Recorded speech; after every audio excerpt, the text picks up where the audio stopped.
Hi hello welcome back to my channel Sonu Juhi's kitchen. ఇవాల్టి వీడియోలో Chinese recipe cabbage Manchuria ఎలా తయారు చేసుకోవాలో ఈ వీడియోలో చూద్దాం. టేస్ట్లో అయినా స్ట్రక్చర్లో అయినా పర్ఫెక్ట్గా కుదురుతుంది. మరి సింపుల్ వేలో క్యాబేజ్ మంచూరియా తయారయ్యే విధానాన్ని చూసేద్దాం. ముందుగా మిక్సింగ్ బౌల్లోకి సన్నగా తరిగిన క్యాబేజీ తురుమును తీసుకుందాం. ఇక్కడ నేను 3 కప్పుల క్యాబేజీ తురుము అలాగే 1 కప్పు క్యారెట్ తురుమును వీలైనంత సన్నగా కట్ చేసి పెట్టుకోవాలి. ఒకటి పెద్ద సైజు ఉడికించిన బంగాళాదుంపను ఈ విధంగా నలిపి తీసుకోండి. ఇప్పుడు ఇందులోకి స్పైసెస్ని యాడ్ చేసుకుందాం.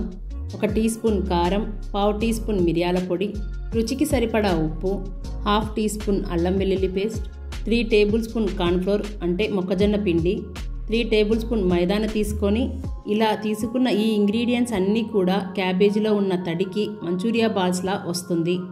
ఇది కలపడానికి ఎక్స్ట్రా నీళ్ళను వేయాల్సిన అవసరం లేదు. మీరు ఒకవేళ ఇలా కలుపుతూ ఉండగానే ఎక్కువ తడిగా అనిపిస్తే కొంచెం మైదా పిండిని కానీ అలాగే కార్న్ఫ్లోర్ని కానీ వేసి కలుపుకోవచ్చు. ఇలా కలిపాక పిండి మొత్తాన్ని చిన్న చిన్న బాల్స్లా చేసి పక్కన ఉంచాలి. ఒకవేళ మీకు ఈ క్యాబేజీ బాల్స్ క్రిస్పీగా రావాలనుకుంటే చిన్న టిప్ని ఫాలో అవ్వండి. ఇలా చేసిన ఈ బాల్స్ని డీప్ ఫ్రిడ్జ్లో అరగంట ఉంచి ఆ తర్వాత ఫ్రై చేస్తే క్యాబేజీ బాల్స్ చాలా క్రిస్పీగా కరకరలాడుతూ వస్తాయి. మరో పక్కన డీప్ ఫ్రైకి సరిపడా ఆయిల్ని వేసి ఆయిల్ మీడియంగా వేడయ్యాక క్యాబేజీ బాల్స్ని ఒక్కొక్కటిగా యాడ్ చేసుకోవాలి. ఫ్రై చేయడానికి వీలుగా మీడియం ఫ్లేమ్లో పెట్టుకొని ఫ్రై చేయాలి. అలాగే క్యాబేజీ బాల్స్ని వేశాక వెంటనే టర్న్ చేస్తే బాల్స్ అనేవి విరిగిపోతాయి. 2 నిమిషాల పాటు ఫ్రై అయ్యాక మరోవైపు టర్న్ చేయండి. బాగా ఫ్రై అయ్యి మంచి కలర్లోకి టర్న్ అయ్యాక ఆయిల్లో నుంచి తీసి టిష్యూ వేసిన ప్లేట్లోకి తీసుకుందాం. టిష్యూ లేదా పేపర్ని వేయడం వలన మంచూరియా బాల్స్లో ఉన్న ఎక్స్ట్రా ఆయిల్ని అబ్జర్వ్ చేసుకుంటుంది. ఇలా మిగతా బాల్స్ అన్నీ ఫ్రై చేసుకోవాలి. క్యాబేజీతో ఎంతో టేస్టీగా స్ట్రీట్ స్టైల్లో లాగా మంచూరియా చేస్తే చాలా టేస్టీగా పిల్లల నుండి పెద్దవాళ్ళ వరకు చాలా బాగా నచ్చుతుంది.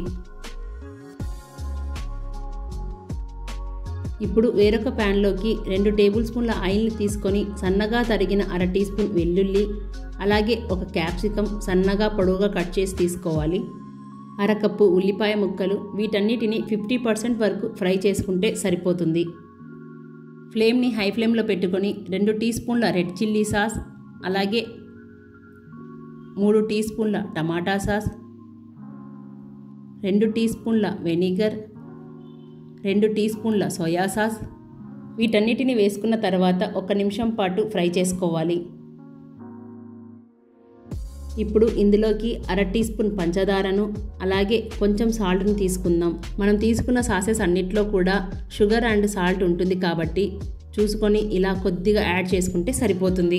ఇప్పుడు వేరొక గిన్నెలోకి 1 టీ స్పూన్ కార్న్ఫ్లోర్ని తీసుకొని 1/2 కప్పు నీళ్ళను పోసుకొని ఉండలు లేకుండా బాగా కలుపుకోవాలి. ఇలా బాగా కలిపిన కార్న్ఫ్లోర్ వాటర్ని ప్యాన్లో వేసుకొని మిక్స్ చేసుకుందాం.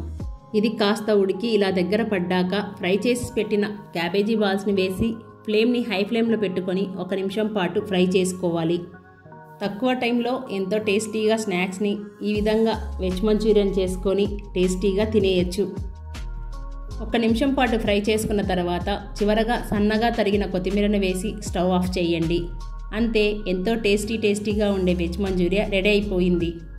ఇవాల్టి వీడియో మీకు నచ్చినట్లయితే please like, share, subscribe to my channel Sonu Juhi's kitchen. Thank you for watching.